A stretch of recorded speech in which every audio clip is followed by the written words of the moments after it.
Good afternoon everyone. Book keeping in accountancy में हम जितने भी चैप्टर कंप्लीट कर चुके हैं उनका आपको पूरा वर्क अपने रजिस्टर में नोट करना है। रजिस्टर को आप कंप्लीट रखिए।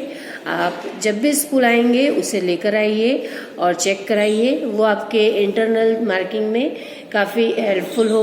रजिस्टर में आपके सारे सवालों को करना बहुत कंपलसरी है, क्योंकि तभी हमें पता चलेगा कि आपने पूरे वर्ष मतलब पूरे जितने भी आपने चैप्टर्स किए हैं वो पूरे समझ लिए हैं और उनके सवाल आपको आते हैं। तो इस प्रकार से जब भी आप स्कूल आएंगे आप अपने रजिस्टर को ज़रूर लाइए। जब रजिस्टर चेक होगा तो वो आपके इंटरनल मार्किंग में काफ़ी हेल्पफुल होगा। आपको रजिस्टर में जो चैप्टर्स कंप्लीट करने हैं उनकी एक बार आप लिस्ट देख लीजिए। Chapter first introduction of accounting, chapter second fundamental accounting assumption, third chapter recording business transaction, fourth journal book of original record, fifth subsidiary books और subdivision of journal, sixth ledger, seventh bank reconciliation statement, chapter 8 trial balance, 9 errors and their rectification, chapter 11 depreciation, chapter 12 provision and reserve हमने नहीं किया है। Chapter 13 हमारा अभी continue है। इस chapter में हम ट्रेडिंग अकाउंट कंप्लीट कर चुके हैं और अब उसमें हम देखने वाले हैं प्रॉफिट एंड लॉस अकाउंट। तो आइए अब हम देखते हैं इनकम स्टेटमेंट में profit and loss account. 13.24 meaning of income statement और profit and loss account.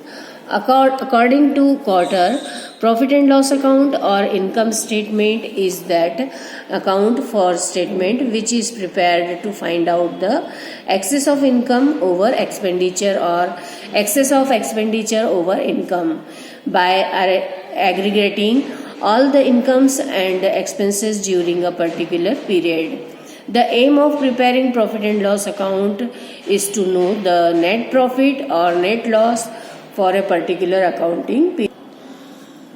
Income statement और प्रॉफिट एंड लॉस अकाउंट की क्वार्टर की डेफिनेशन के अकॉर्डिंग जो लाभानी खाता होता है वो एक प्रकार का एक ऐसा खाता होता है जिसमें व्यापार के हम शुद्ध लाभ को ज्ञात करने के लिए या फिर कितनी हमारी एक्सपेंसेस हैं, जितनी हमारी लॉसेस हैं उनको ज्ञात करने के लिए प्रिपेयर करते हैं, जिससे हमें पता चलता है कि व्यय पर आय का आधिक्य या इसके विपरीत आय पर व्यय का आधिक्य एक्सेस किसका है। यह ज्ञात करने के लिए हम समस्त जितनी भी हमारी इनकम्स एंड एक्सपेंसेस होते हैं उन्हें हम कलेक्ट करके एकत्र करके और प्रॉफिट एंड लॉस अकाउंट में उसे लिखते हैं। तो बिजनेस का जितना भी हमारा नेट प्रॉफिट या नेट लॉस है उसको जानने के लिए जब हम इनकम स्टेटमेंट बनाते हैं तो वही प्रॉफिट एंड लॉस कहलाता है। अब इस प्रकार से यदि हम देखें तो लाभानी खाता वह खाता होगा जिसे एक निश्चित अवधि को किसी एक पर्टिकुलर डेट पर प्रिपेयर किया जाता है, जिसमें सारे एक्सपेंसेस और ऑल इनकम्स को लिखा जाता है और यह एक विवरण पत्र की तरह होगा, मतलब एक ऐसा स्टेटमेंट होगा जिसमें कि हम हमारे नेट लॉस या नेट प्रॉफिट को निकाल सकते हैं या ज्ञात कर पाते हैं।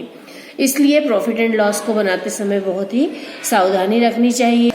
सावधानी पूर्वक हम इसे बना करके और हमारे जो बैलेंस शीट बनेगी, जो फाइनल हमारा फाइनेंशियल स्टेटमेंट का एक स्टेटमेंट बनता है, उसके लिए ये प्रॉफिट एंड लॉस अकाउंट बहुत आवश्यक होता है।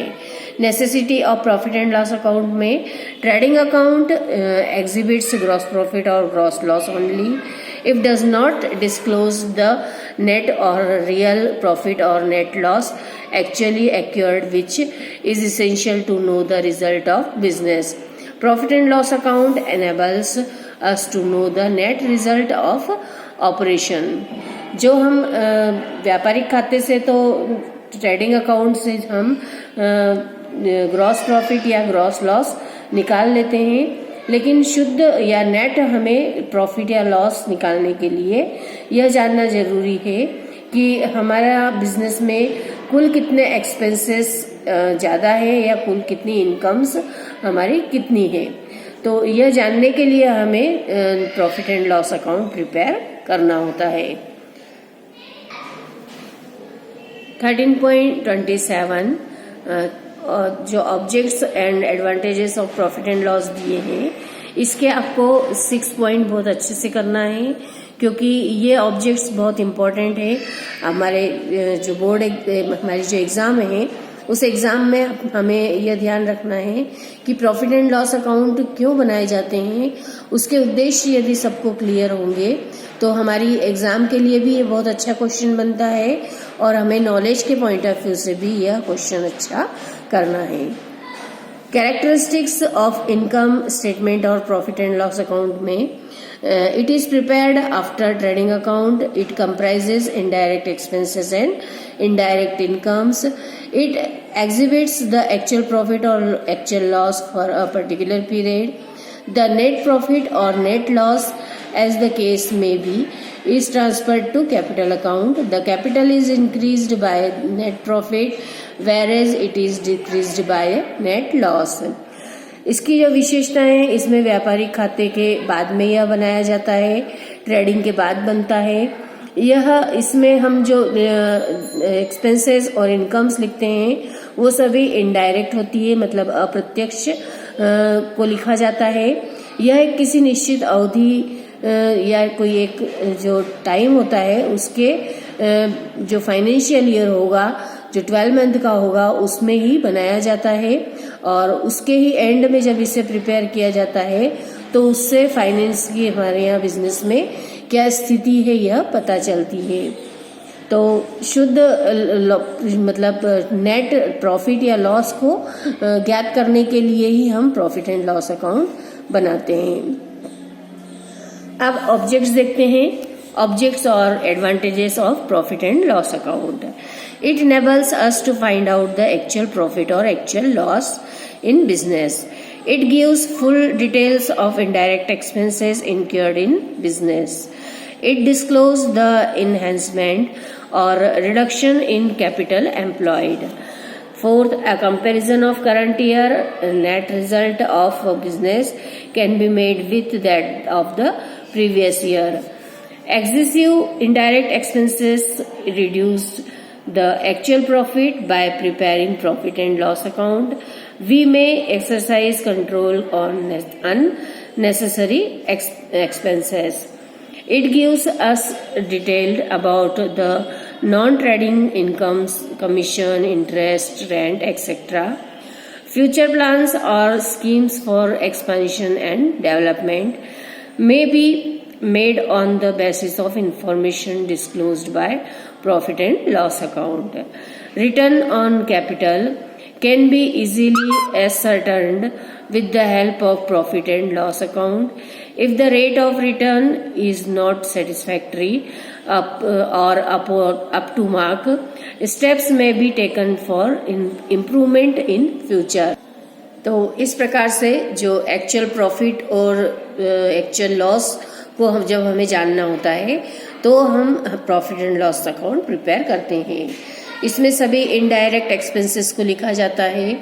इसमें हमने पूंजी में, कैपिटल में कमी की है या फिर इंक्रीजमेंट किया है, इसकी भी हमें जानकारी हो जाती है और हम कंपैरिजन करते हैं, हम तुलना कर सकते हैं कि हमारे गत वर्ष में हुए कितने लाभ थे और वर्तमान में हमारा कितना प्रॉफिट हो सकता है।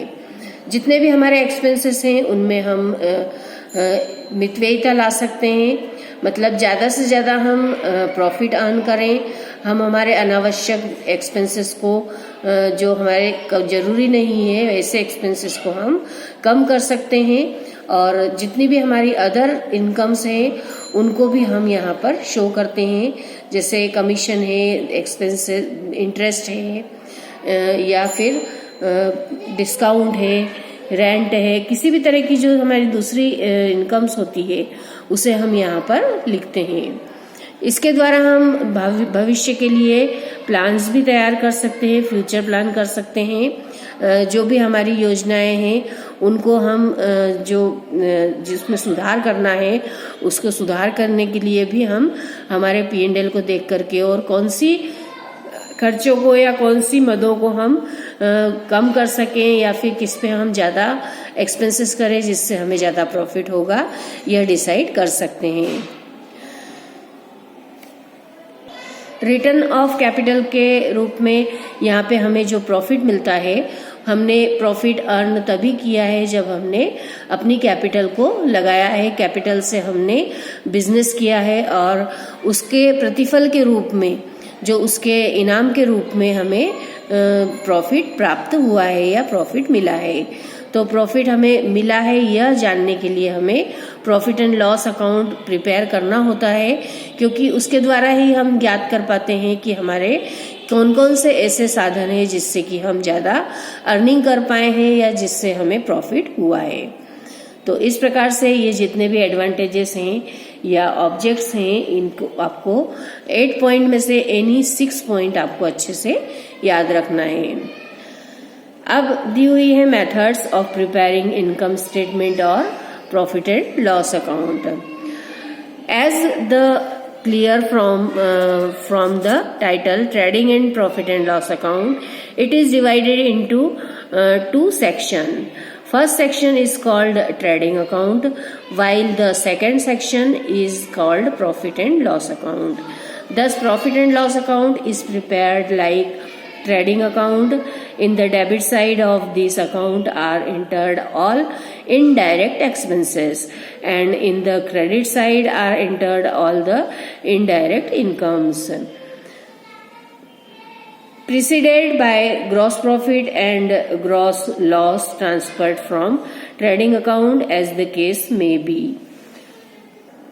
जैसा कि हम ट्रेडिंग अकाउंट देख चुके हैं, सबसे पहले हम ट्रेडिंग अकाउंट तैयार करते हैं। जब फाइनेंशियल अकाउंट में हमने ट्रेडिंग अकाउंट बनाए हैं तो हमने देखा था कि उसमें 2 पक्ष होते हैं, 2 साइड्स होती है। वैसे ही यहाँ प्रॉफिट एंड लॉस अकाउंट में भी 2 पक्ष होंगे, debit side and credit side. और डेबिट साइड में जितने भी इनडायरेक्ट एक्सपेंसेस हैं उन्हें लिखा जाता है, और जितनी लॉस है, ग्रॉस लॉस जो निकली है उसे लिखते हैं। और जो क्रेडिट साइड में जितनी भी हमारी इनकम्स हैं, जितनी हमारी इनडायरेक्ट रिसीव्ड्स हैं, उन सबको लिखा जाता है, और उसके साथ में ही ग्रॉस प्रॉफिट को भी लिखते हैं। ग्रॉस प्रॉफिट और ग्रॉस लॉस जो हमें ट्रेडिंग अकाउंट से आंसर के रूप में मिले हैं, उसमें हमने वहां पर लिखा था कि ट्रांसफर टू P&L। तो जब हम P&L प्रिपेयर करेंगे तो सबसे पहले वही बैलेंस जो ग्रॉस प्रॉफिट या ग्रॉस लॉस है उसे यहाँ पर लिखा जाता है। Then items entered in the debit side. Debit side लिखी जाने वाली जो मदें हैं वो है gross loss transferred from trading account and indirect expenses and losses.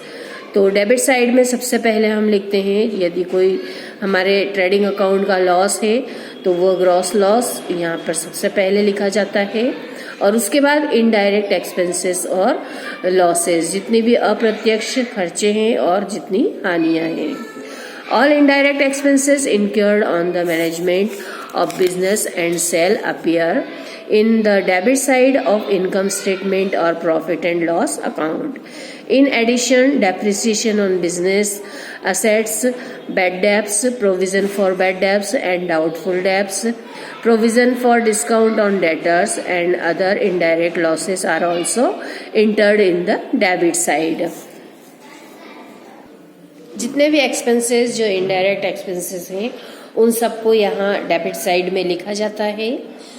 जितने भी हमारे प्रोविज़न हैं, जितने हमने संचय किए हैं, जितने फंड्स बनाए हैं, उन्हें भी हम यहाँ पर लिखते हैं। जो हमने इस वर्ष के डाउटफुल डेब्ट्स हैं, बैड डेब्ट्स रिजर्व हैं, और जितनी भी हमारी एसेट्स पर हमने डेप्रिसिएशन लगाया है उसे भी हम यहाँ डेबिट साइड में शो करेंगे।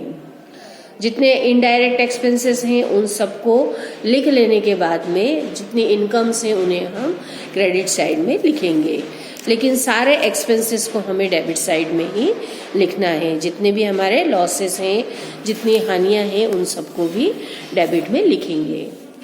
अब हम यहाँ यह क्लियर करते हैं कि direct expenses and indirect expenses में क्या डिफरेंस है। तो आइए देख लेते हैं। Distinction between direct expenses and indirect expenses. First, basis of difference relation. These expenses are related to raw material and expenses related to accomplishment of goods.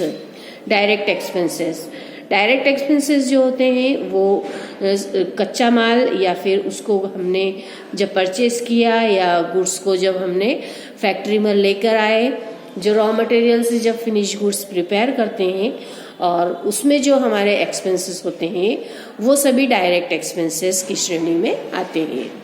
And indirect expenses, these expenses are related to office and selling and distribution. जितने भी हमारे office के खर्च होंगे जो हमने माल को बेचते समय किए हैं या फिर माल के गुड्स के वितरण के डिस्ट्रीब्यूशन के जितने एक्सपेंसेस हैं उन सबको इनडायरेक्ट एक्सपेंसेस कहा जाता है. Second, cost. Direct expenses it's included in cost of production. जो डायरेक्ट एक्सपेंसेस होते हैं वो कॉस्ट ऑफ प्रोडक्शन में, मतलब बेचे गए माल की लागत में जो हमने माल सेल करना है उसकी कॉस्ट क्या आई है, कॉस्ट ऑफ प्रोडक्शन कितना रहा है, उसमें हम डायरेक्ट एक्सपेंसेस को इंक्लूड करते हैं. और indirect expenses it's related to sale of goods. यह संबंध रखता है जो हमने माल बेचा है उससे. बेचने में जितने भी होने वाले खर्चे हैं वो सब इनडायरेक्ट एक्सपेंसेस कहलाते हैं. Third point, composition. Such expenses are compulsory and indirect expenses, such expenses are depend on sales requirement. जो डायरेक्ट एक्सपेंसेस होते हैं वो कंपलसरी होते हैं क्योंकि यदि ये एक्सपेंसेस हमने नहीं किए तो हमारा गुड्स बनकर रेडी नहीं होगा, मतलब हमारा प्रोडक्शन ही कंप्लीट नहीं होगा. एंड जो इनडायरेक्ट एक्सपेंसेस होते हैं वह इस बात पर डिपेंड करते हैं कि हमारे सेल्स की रिक्वायरमेंट क्या है, हम किस तरह से माल को बेच रहे हैं.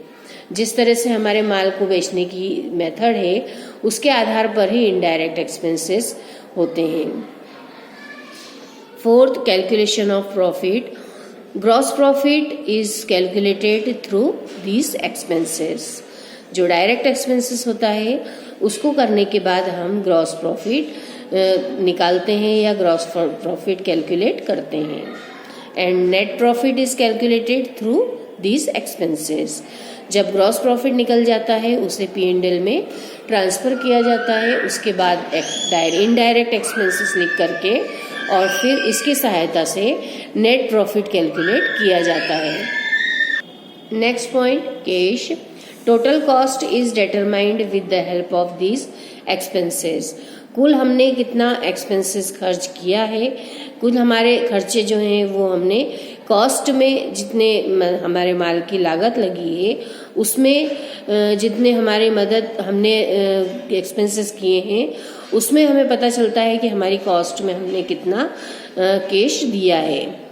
कॉस्ट जितनी हमारी खर्च हुई है, जितनी हमारी लागत लगी है उसको उसके लिए हमने कितना एक्सपेंसेस किया है. और such expenses are included in determined of selling price. जो हमने सेलिंग प्राइस रखी है उसमें जितना भी हम इनडायरेक्ट एक्सपेंसेस कर रहे हैं वो उसमें इंक्लूड करके ही उसकी वैल्यू हम जो हमारी गुड्स की वैल्यू हम बताते हैं मार्केट में वो बताई जाती है. Contents. Generally all factory expenses are covered under this and all office expenses are covered under it. Direct expenses में जनरली फैक्ट्री के जितने भी एक्सपेंसेस होते हैं उन सबको कवर अप किया जाता है और उसके बाद में ही हम ग्रॉस प्रॉफिट को कैलकुलेट करते हैं. और जो इनडायरेक्ट एक्सपेंसेस हैं ये जनरली ऑफिस एक्सपेंसेस में जितने भी हमारे सेलिंग संबंधी या सेलिंग के माल के विक्रय करने के संबंध में खर्चे हुए हैं उन सभी को यहाँ पर हम लिखते हैं और उसके बाद में ही हम नेट प्रॉफिट या नेट लॉस की कैलकुलेशन करते हैं. मतलब हमारा जो शुद्ध क्रय या शुद्ध लाभ या शुद्ध हानि है वो तभी निकलता है जब हम सारे ऑफिस एक्सपेंसेस को पे कर चुके होते हैं. तो इस प्रकार से डायरेक्ट एक्सपेंसेस जो होगा वो डायरेक्ट हमारे माल के प्रोडक्शन एंड उसे उसमें कितनी कॉस्ट लगी है उसको डिसाइड करने में हमें पता चलता है। और इनडायरेक्ट एक्सपेंसेस हमारे जितने भी ऑफिशियल एक्सपेंसेस होते हैं, जितने सेलिंग डिस्ट्रीब्यूशन के होंगे, उससे हम हमारे नेट जो प्रॉफिट है या लॉस है उसकी कैलकुलेशन कर लेते हैं। तो इस प्रकार से ये जो दोनों ही डिफरेंस दिए हुए हैं डायरेक्ट एंड इनडायरेक्ट एक्सपेंसेस में, इसे आपको बहुत अच्छे से याद करना है और ये थ्योरी के लिए एक बहुत अच्छा क्वेश्चन बनता है। इसके बाद अब हम देखेंगे कि प्रॉफिट एंड लॉस अकाउंट में किस प्रकार से जो इनकम्स होती है उसे चार्ट के माध्यम से बताया गया है। इस चार्ट में ये बताया गया है कि किस प्रकार से कमीशन जो रिसीव्ड होता है, discount and allowances received, interest on investment received, interest on bank deposit, interest on drawing, rent received, recovery of bad debts, इन सभी इनकम्स को हम क्रेडिट साइड में लिखते हैं प्रॉफिट एंड लॉस अकाउंट के। और जितने एक्सपेंसेस एंड लॉसेस होते हैं उनकी भी यहाँ पर एक लिस्ट दी हुई है।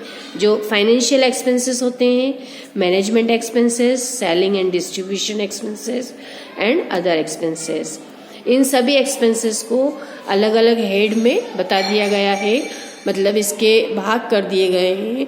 इसे अलग अलग डिपार्टमेंट के हिसाब से भी बता, जैसे फाइनेंस के संबंधित जो एक्सपेंसेस होते हैं वो interest on loan, interest on capital, bad debts, discount allowed, bank charges, donation, charity, discount on bill and discounted.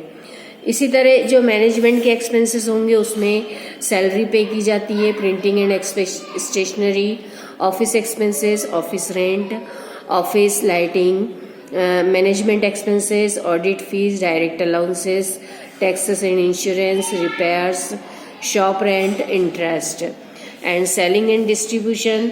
जब हमने माल बेचा और गुड्स को हमने डिस्ट्रीब्यूट किया उसके संबंध में expenses, carriage outward, advertisement, export duty, insurance on goods sold, travelling agent commission, travelling agent salary, travelling expenses, sales tax, packing expenses, delivery van expenses, provision for bad debts, provision for discount on debtors and other expenses में जो depreciation है, other losses है and sundry expenses. तो इस प्रकार से जब इसको अलग अलग जो डिवाइड कर दिया जाता है तो किसी भी तरह यदि कोई से भी हेड का एक्सपेंसेस हो, यदि एक्सपेंसेस है तो उसे डेबिट साइड में लिखा जाएगा और जितनी भी इनकम्स हैं उन्हें क्रेडिट साइड में लिखते हैं। तो हमें यह ध्यान रखना है कि डेबिट साइड के सारे खर्चे जितने भी हम लिखेंगे वो डेबिट साइड में लिखने के बाद क्रेडिट साइड की इनकम भी यदि हमने कंप्लीट लिख ली तो दोनों का जो डिफरेंस निकलेगा वो नेट प्रॉफिट या नेट लॉस कैलकुलेट होता है या वह उसे निकाला जाता है।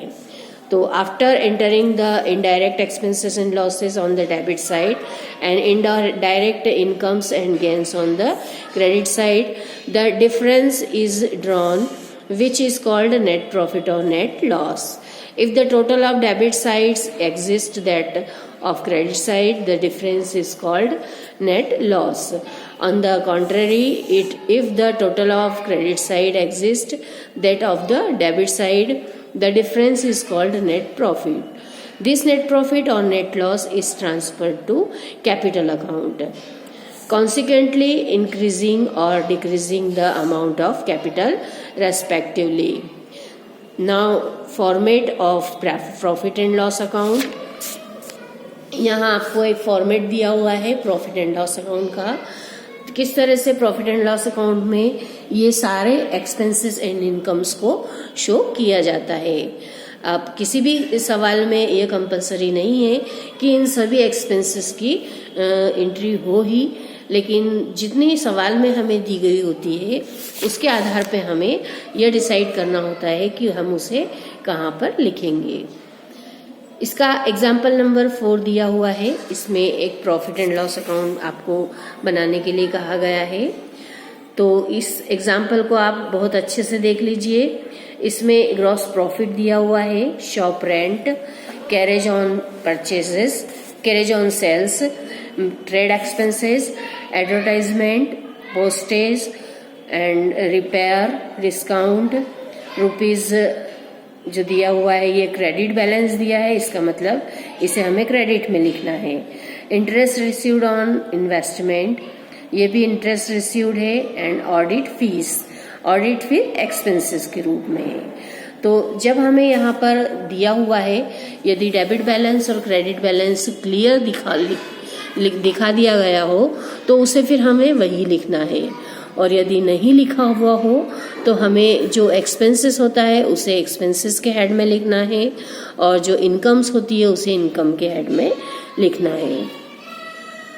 ग्रॉस प्रॉफिट सबसे पहले ट्रांसफर किया जाएगा। यहाँ पे आपको यहाँ सॉल्यूशन भी करके बताया गया है, तो इसे आप देख करके और समझ पाएंगे कि किस तरह से इस सवाल को करना है। सबसे पहले ग्रॉस प्रॉफिट जब दिया हो तो उसे ट्रांसफर करना रहेगा। यहाँ पे किया हुआ है 10,000 रुपीज क्रेडिट साइड में। इसके बाद शॉप रेंट, क्यों ये खर्चा है, एक्सपेंसेस है, इसलिए इसे डेबिट में लिखा गया है।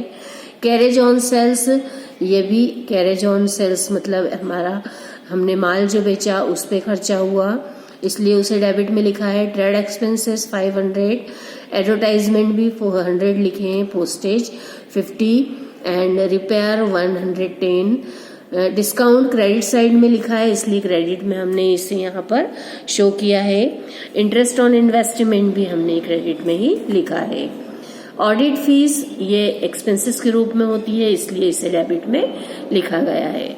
जब दोनों ही तरफ के हमने सारे आइटम्स को, सारे अकाउंट्स के हमने यहाँ ट्रांसफर कर दिए P&L में, तो इसके बाद इसका जो बैलेंस निकालते हैं वह बैलेंस निकालने का भी वही तरीका है जैसा हमने ट्रेडिंग अकाउंट में निकाला था। दोनों तरफ का टोटल लगा करके जिधर ज्यादा टोटल हो उसमें से छोटी वाली टोटल को, कम टोटल को माइनस करके, और जिधर हमारा टोटल कम है उधर उसे लिख करके और उसमें एक हेड डाल दिया जाता है। जैसे हमने प्रॉफिट एंड लॉस अकाउंट बनाया है तो इससे हम कैलकुलेट कर रहे हैं नेट प्रॉफिट या नेट लॉस। तो नेट यहाँ पर हमें दिख रहा है कि हमने क्रेडिट साइड का टोटल 10,170 है और क्रेडिट डेबिट साइड का इसमें कम आया है, मतलब 7,810 रुपये यहाँ बैलेंस के रूप में निकला है। तो यह बैलेंस हमारा ट्रांसफर होगा कैपिटल अकाउंट में।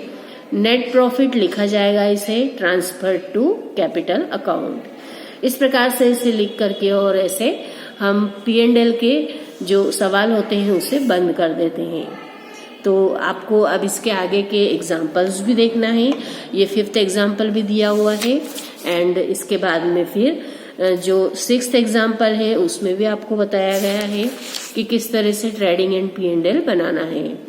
तो इसके कुछ सवाल तो आप सिर्फ लाभ हानि खाते के मतलब प्रॉफिट एंड लॉस के करेंगे और इसके बाद के फिर सवाल आपको trading and profit and loss सबके मिक्स करना है। तो आप अभी प्रॉफिट एंड लॉस अकाउंट के सम जो पीछे दिए हुए हैं वो कर लीजिए, क्योंकि एक एग्जाम्पल देखने के बाद आप पीछे जो सवाल दिए हैं उन्हें आप कर पाएंगे। तो एग्जाम्पल को देखने के बाद प्रॉफिट एंड लॉस अकाउंट के जितने भी सम दिए हुए हैं यहाँ पर वो आप करिए और मुझे उसकी अपडेट दीजिए। जितने सवाल आप खुद करेंगे वो आपके लिए ही काफ़ी अच्छा होगा, आपकी प्रैक्टिस होती रहेगी। और सवालों में यदि किसी तरह का कोई डाउट हो तो आप मुझसे कॉल करके पूछ सकते हैं या आप अपनी प्रॉब्लम मुझे व्हाट्सएप पर भी शेयर कर सकते हैं, तो आपकी प्रॉब्लम सॉल्व की जाएगी। आप अपनी स्टडी रेगुलर करते रहिए। अपनी स्टडी के प्रति यदि आप अलर्ट रहेंगे तो आपके लिए ही यह काफ़ी अच्छा रहेगा, क्योंकि आप सवालों की प्रैक्टिस कर पाएंगे। आप अपनी स्टडी के लिए जितना हेल्प चाहते हैं उस हेल्प के लिए यदि आप रिस्पॉन्स करेंगे तो ही आपकी हेल्प हो पाएगी, क्योंकि हमें पता ही नहीं चलेगा कि आपकी प्रॉब्लम किस जगह आई है और हम किस तरह से आपकी समस्याओं का समाधान करें। इसलिए आप खुद अलर्ट रहिए, सवालों को समझिए, उन्हें करिए और फिर जहाँ डाउट आता है वहाँ आप पूछिए। यदि आप पूछेंगे तो ही आपकी डाउट्स क्लियर होंगे। और यदि आपकी ओर से कोई रिस्पॉन्स नहीं आता है तो ऐसा माना जाता है कि आपने सवाल किए हैं और आपको सवाल पूरे आ गए हैं, आपको कहीं कोई डाउट नहीं निकला है। ऐसा मान करके हम अपनी नेक्स्ट जो स्टडी है उसे कंटिन्यू करते हैं। तो आप अलर्ट रहिए, स्टडी करते रहिए और जहाँ डाउट आता है वहाँ पूछिए। स्कूल में आकर के भी आप किसी भी डाउट को क्लियर करवा सकते हैं।